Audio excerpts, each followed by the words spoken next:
प्रिया प्रिया क्या है? क्या कर रही थी इतनी देर से? कॉन्स्टिट्यूशन के आर्टिकल्स याद कर रही हूँ। इतनी पतली और इतनी इजी बुक इतनी देर से? पतली और इजी बुक, वो भी इंडियन कॉन्स्टिट्यूशन। वर्ल्ड्स लेंथीएस्ट है, दुनिया की सबसे बड़ी है इंडियन कॉन्स्टिट्यूशन। इसे बनने में ही 2 साल 11 महीने और 18 दिन लगे थे। आज के डेट में 448 आर्टिकल्स, 25 पार्ट्स और 12 शेड्यूल्स है। पूरी इंडिया को चलाता है इंडियन कॉन्स्टिट्यूशन। एक सुहागन के सिर का ताज होता है। ये 50 रुपए काटो रे। चलिए वीडियो शुरू करते हैं। हे एवरीबॉडी, मैं हूं प्रिया और आप देख रहे हैं फिनोलॉजी लीगल। आज की इस वीडियो में हम इंटरनेट पर अवेलेबल कुछ ऐसे टिप्स एंड ट्रिक्स के बारे में बात करेंगे जिससे कि आप इंडियन कॉन्स्टिट्यूशन को और आसानी से याद कर पाएंगे। और इस पूरी वीडियो की जो सबसे फनी ट्रिक है उसे मैंने इस वीडियो के एंड के लिए बचा कर रखा है, तो उसे जरूर देखिएगा। तो चलिए आज का वीडियो शुरू करते हैं। जब भी हम इंडियन कॉन्स्टिट्यूशन की बात करते हैं, 2 डेट सबसे ज्यादा इंपॉर्टेंट है। पहला है 26 नवंबर 1949। अब ये डेट क्यों इंपॉर्टेंट है? क्योंकि इस दिन हमारा कॉन्स्टिट्यूशन बनकर तैयार हुआ था। On this date we adopted our constitution. पर क्या इसी दिन से कॉन्स्टिट्यूशन लागू होना, इनैक्ट होना स्टार्ट हो गया था? नहीं। तो कॉन्स्टिट्यूशन लागू होना स्टार्ट हुआ था, इनैक्ट होना स्टार्ट हुआ था 26 जनवरी 1950 को। अब इस डेट की ऐसी क्या खासियत है?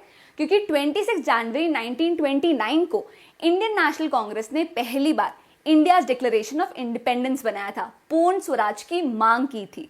तो उस डेट को रिमेंबर करने के लिए 26 जनवरी को हमने कॉन्स्टिट्यूशन को इनैक्ट किया था। और इसी डेट को सेलिब्रेट करने के लिए हम हर साल 26 जनवरी को रिपब्लिक डे मनाते हैं। तो ओरिजिनली जब इंडियन कॉन्स्टिट्यूशन बनकर तैयार हुआ तब उसमें कितने आर्टिकल्स थे? 395 आर्टिकल्स, 22 पार्ट्स और 8 शेड्यूल्स थे। बट करंटली इंडियन कॉन्स्टिट्यूशन में कितने आर्टिकल्स हैं? 448 आर्टिकल्स, 25 पार्ट्स और 12 शेड्यूल्स। बट एक चीज जो तब और अब दोनों में कॉमन थी वो ये कि इंडियन कॉन्स्टिट्यूशन दुनिया का सबसे लंबा, वर्ल्ड्स लेंथीएस्ट कॉन्स्टिट्यूशन है। तो शुरुआत करते हैं स्केड्यूल्स के साथ। अब ये स्केड्यूल्स क्या होते हैं? ये बेसिकली वो टेबल्स होते हैं जिनमें कुछ एडिशनल डिटेल्स दिए हुए होते हैं जो कि आर्टिकल्स में प्रेजेंट नहीं होते। फॉर एग्जाम्पल, अगर आप कॉन्स्टिट्यूशन के आर्टिकल 346 और 347 की बात करें तो वो ऑफिशियल लैंग्वेजेस की बात करते हैं, पर ये नहीं बताते कि कौन कौन सी लैंग्वेजेस ऑफिशियल लैंग्वेज होती है। ये दिया होता है 8th शेड्यूल में जो इंडिया की ऑफिशियल लैंग्वेजेस की बात करती है। तो स्केड्यूल्स में कुछ एडिशनल डिटेल्स दिए होते हैं। बाय द वे, आपको क्या पता है कि इंडिया की कितनी ऑफिशियल लैंग्वेजेस है? 22। तो शुरुआत करते हैं स्केड्यूल्स के साथ। तो ये है वो 12 स्केड्यूल्स। अभी मैं थोड़ा साइड हटूंगी तो ये आपको क्लियरली जूम होके दिखेंगे। पर आपको पता है मेरे स्कूल के मैथ्स टीचर क्या करते थे? वो बच्चों को कोई भी फॉर्मूला या ट्रिक बताने से पहले उन्हें ओरिजिनल तरीके से, डिफिकल्ट तरीके से प्रॉब्लम सॉल्व करने बोलते थे, ताकि बाद में जब वो ट्रिक बताए तो बच्चों को उसकी इंपॉर्टेंस फील हो। ऐसा ही कुछ मैं आपके साथ करने वाली हूँ। तो पहले हम ये 12 स्केड्यूल्स देखेंगे और फिर इसे याद करने की ट्रिक जानेंगे। और जब आप ये ट्रिक सुनेंगे तो आपकी आंखों से खुशी की आंसू, टीयर्स ऑफ हैप्पीनेस आ जाएंगे।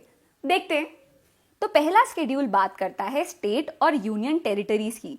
दूसरा बात करता है कि किसको कितनी सैलरी या इमोल्यूमेंट्स मिलेंगे।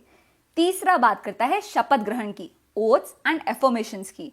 तो हर स्केड्यूल में जो वर्ड हाईलाइट होते जा रहा है इसी को कंबाइन करके ये ट्रिक बना है। तो आपको बस ये वर्ड्स याद रखना है और फिर आपको ये पूरे स्केड्यूल याद हो जाएंगे। इसके बाद चौथा शेड्यूल बात करता है कि राज्यसभा में किस स्टेट से और किस यूनियन टेरिटरी से कितनी सीट एलोकेट हुई है। 5th शेड्यूल बात करता है शेड्यूल एरिया और शेड्यूल ट्राइब्स की। वहीं 6th शेड्यूल बात करता है नॉर्थ ईस्टर्न स्टेट्स के बारे में। तो क्योंकि इससे पहले हमने शेड्यूल एरियाज और शेड्यूल ट्राइब्स डिस्कस किए हैं, तो 6th के जो एरियाज हैं, नॉर्थ ईस्टर्न एरियाज मतलब आसाम, मेघालय, त्रिपुरा और मिजोरम के जो स्टेट्स हैं, इन्हें हम अदर एरियाज बोलेंगे। इसके बाद आता है बहुत ही इंपॉर्टेंट 7th शेड्यूल जो फेडरल स्ट्रक्चर की बात करता है। इसमें डिस्कस किया गया है कि यूनियन और स्टेट गवर्नमेंट के बीच में डिस्ट्रीब्यूशन ऑफ पावर किस तरीके से होगी। और इसी शेड्यूल में 3 list, union list, state list और कॉन्करेंट लिस्ट भी दिए गए हैं। नेक्स्ट आता है 8th शेड्यूल जिसमें 22 ऑफिशियल लैंग्वेजेस दी गई हैं। और इसके बाद आता है 9th शेड्यूल जो लैंड रिफॉर्म्स की बात करता है, validation of certain acts and regulations. क्या आपको पता है कि इंडियन कॉन्स्टिट्यूशन का जो फर्स्ट अमेंडमेंट एक्ट हुआ था जमींदारी सिस्टम को अबॉलिश करने के लिए, इसी के लिए 9th शेड्यूल को कॉन्स्टिट्यूशन में इंसर्ट किया गया था। इस शेड्यूल में कुछ ऐसे सेंट्रल और स्टेट लॉज हैं जिसे कोर्ट में चैलेंज नहीं किया जा सकता। तो एज ऑफ नाउ इस शेड्यूल में कुछ 280 या 209 लॉज है जिसे कोर्ट में चैलेंज नहीं किया जा सकता। इसके बाद 10th शेड्यूल बात करता है डिफेक्शन लॉज की, disqualification on ground of defection की। 11th शेड्यूल बात करता है पंचायत की और 12th शेड्यूल बात करता है म्युनिसिपैलिटीज की। तो अभी जो 12 शेड्यूल्स आपने देखे, इसे लर्न करने की ट्रिक है tears of old PM. Tears of old PM, इसे आप ऐसा याद रखिए कि 12 शेड्यूल्स हैं और ये 12 लेटर्स हैं। इन्हें एक एक करके देखते हैं। तो टी से टेरिटरीज, ई से इमोल्यूमेंट्स, ए से एफर्मेशंस, आर से राज्यसभा याद रखिएगा और एस से स्केड्यूल्ड एरियाज। तो 1 2 3 4 5 ये हो गए आपके 5 शेड्यूल्स। अब 5th शेड्यूल में बात हुई है स्केड्यूल्ड एरियाज की और 6th में बात हुई है नॉर्थ ईस्टर्न स्टेट्स की। तो इसे आप अदर एरियाज के नाम से याद रखिए। तो 5th हो गया स्केड्यूल्ड एरियाज और ऑफ का ओ हो गया आपका अदर एरियाज। इसके बाद एफ से है फेडरल स्ट्रक्चर। तो ये किसकी बात कर रहा है? फेडरल स्ट्रक्चर की बात कहाँ की गई है?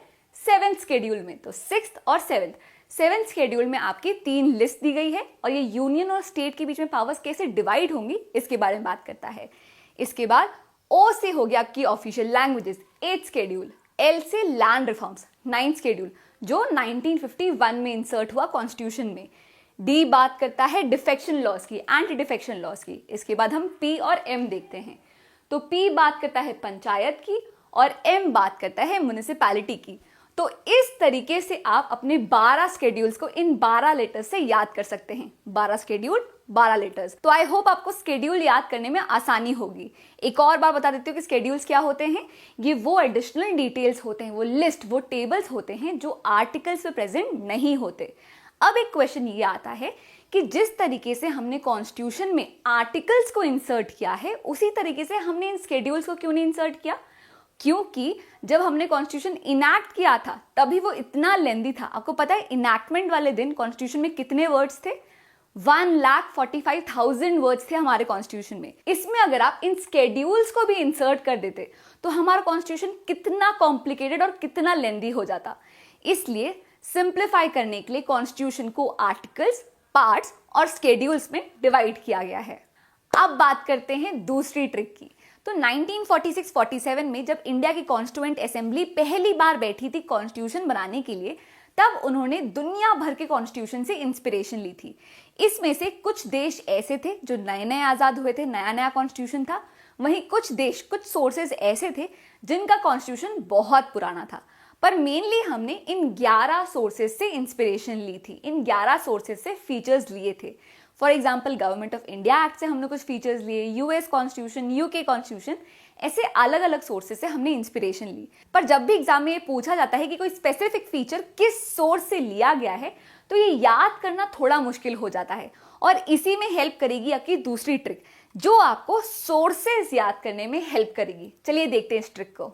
तो सबसे पहले बात करते हैं आयरिश कॉन्स्टिट्यूशन की। तो इससे जो हमने फीचर्स लिए हैं उसे याद करने के लिए आप इस स्टेटमेंट को याद कर लीजिए, allies DP is number 1। Funny है ना? अब ये स्टेटमेंट देखकर इस ट्रिक को जज मत करिए, या तो ये सोर्सेज याद कर लीजिए या फिर ये आसान सा स्टेटमेंट याद कर लीजिए। वैसे ये स्टेटमेंट ज्यादा इजी लगता है। तो चलिए अब इसमें क्या क्या फीचर्स हैं ये देखते हैं। तो एलीज हो गया इलेक्शन ऑफ प्रेसिडेंट, डीपी हो गया directive principle of state policy, और नंबर 1 ये हो गया nomination of members to Rajya Sabha. तो ये जो 3 फीचर्स है आप इस एक स्टेटमेंट से याद कर सकते हैं। ये तीनों फीचर्स हमने लिए हैं आयरिश कॉन्स्टिट्यूशन से। दूसरा है यूके का कॉन्स्टिट्यूशन, ब्रिटिश कॉन्स्टिट्यूशन। तो इसके फीचर्स याद करने के लिए मेरे पास 2 स्टेटमेंट्स है।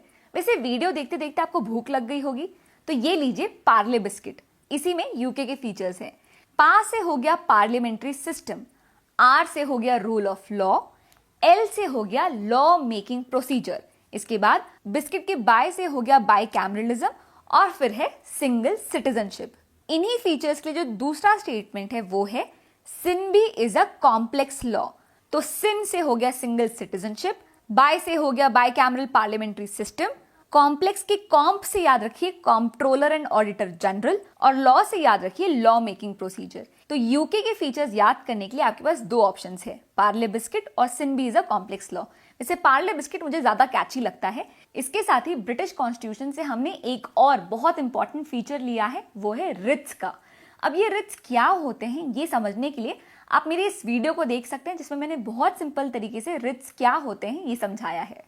नेक्स्ट हम देखेंगे यूएस का कॉन्स्टिट्यूशन। तो रिसेंटली यूएस के प्रेसिडेंशियल इलेक्शंस काफी चर्चा में रहे हैं, तो उसी से आप इस स्टेटमेंट को रिलेट करिएगा, president needs fund for removal of present vice president and जजेस इन यूएसए। अब इस स्टेटमेंट से हम ये फीचर्स डिराइव करते हैं। तो प्रेसिडेंट से हो गया प्रेसिडेंट ऑफ इंडिया। तो इंडिया में जो president as supreme commander of arm forces का जो कंसेप्ट है ये हमने यूएस कॉन्स्टिट्यूशन से लिया है। फंड से हो गया फंडामेंटल राइट्स। तो कॉन्स्टिट्यूशन का one of the most important parts, part 3 fundamental rights का इंस्पिरेशन यूएस से ली गई है। नेक्स्ट है रिमूवल, जिसे इम्पीचमेंट भी कहते हैं। तो इम्पीचमेंट का कंसेप्ट भी यहां से आया है। इसमें प्रेसिडेंट का इम्पीचमेंट भी आता है और सुप्रीम कोर्ट और हाई कोर्ट के जजेस का इम्पीचमेंट भी इन्वॉल्व है। फिर प्रेसिडेंट से आप प्रियम्बल याद रखिए, इसके बाद वाइस प्रेसिडेंट का कंसेप्ट, और जजेस से आप इंडिपेंडेंस ऑफ जुडिशरी याद रखिए। तो ये फीचर्स हमने यूएस से लिए हैं। नेक्स्ट आता है कनाडा का कॉन्स्टिट्यूशन। तो इसके लिए भी एक बहुत कैची और बहुत सिंपल लाइन है, वो है can I know fades address. बहुत सिंपल है और आसानी से याद हो सकता है। अब इसमें से फीचर्स देखते हैं। तो कैन से आप कनाडा याद रख सकते हैं कि ये स्टेटमेंट कनाडा से रिलेट करता है। फिर फेड से आप फेडरल सिस्टम याद रख सकते हैं। तो federation with a strong centre का कंसेप्ट यहां से लिया गया है। एड से हो जाएगा सुप्रीम कोर्ट की एडवाइजरी जुरिस्डिक्शन, और रेस्ट से हो जाएगा सेंटर की रेसिड्यूरी पावर्स। और ये सारे फीचर्स आप can I know fades address से याद रख सकते हैं।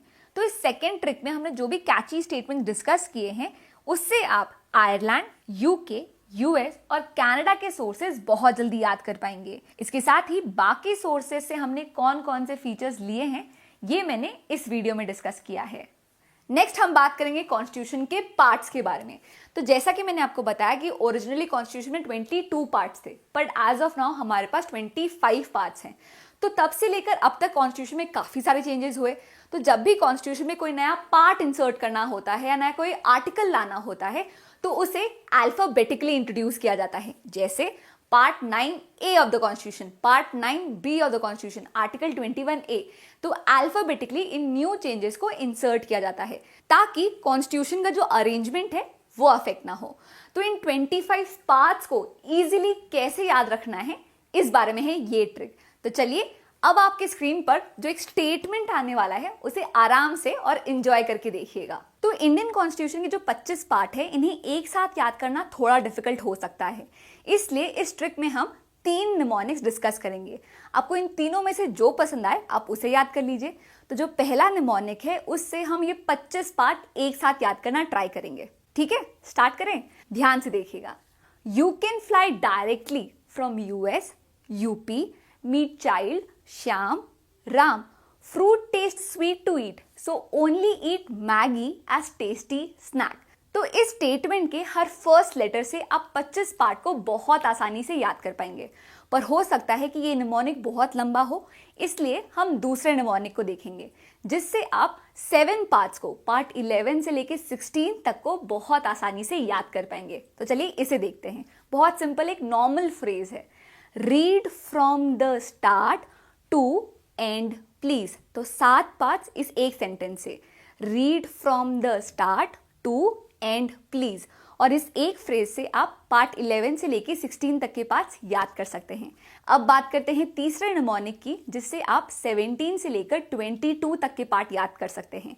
तो ये एक बहुत ही सिंपल वर्ड है, लीमैट्स, LEMATS।